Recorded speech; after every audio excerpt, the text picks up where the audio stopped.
And we talked about this before because we were saying that for some, presenting them with a different way of thinking will disrupt.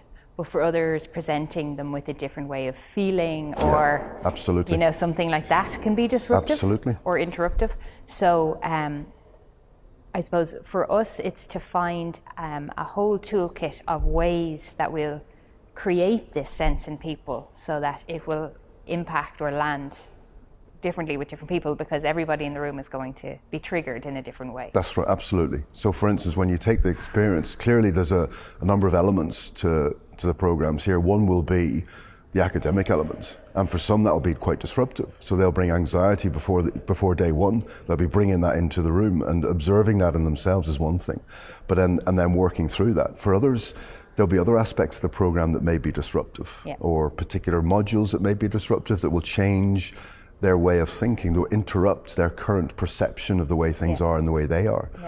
And I suppose in those states as well, it's a tricky one, because that's when people feel obviously challenged and stretched, and that's nearly a vulnerable time for them, because it's the time where they can go, I can't actually handle this. That's right. And you know, it's the ability to push through that.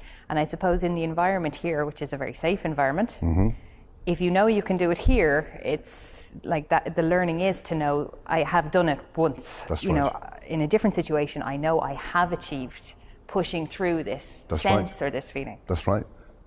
So from the disruption then, so obviously the HIT model has 5 key elements to it. So we're talking about the disrupt phase, which is the beginning. And we know that adults learn best, and all of our participants are adults. They will learn best in this stretch phase.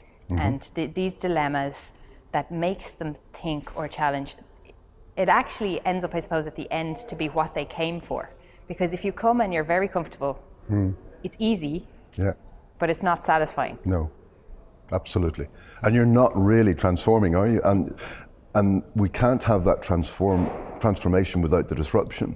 And if we start to make this tangible, for some people, for instance, if their view of leadership was a hero leader that steps in and solves all the problems, and they were then suddenly in a, let's say, a team member position where they're having to contribute without leading, and that's uncomfortable for them, and it's causing them to reflect on their ability to actually step back as a leader and therefore empower others. Because they begin to think, well, maybe my leadership has been disempowering, and others maybe have been colluding to and asked me for solutions, and they've been colluding to their own disempowerment. So that reflection is so important when in the face of that disruption.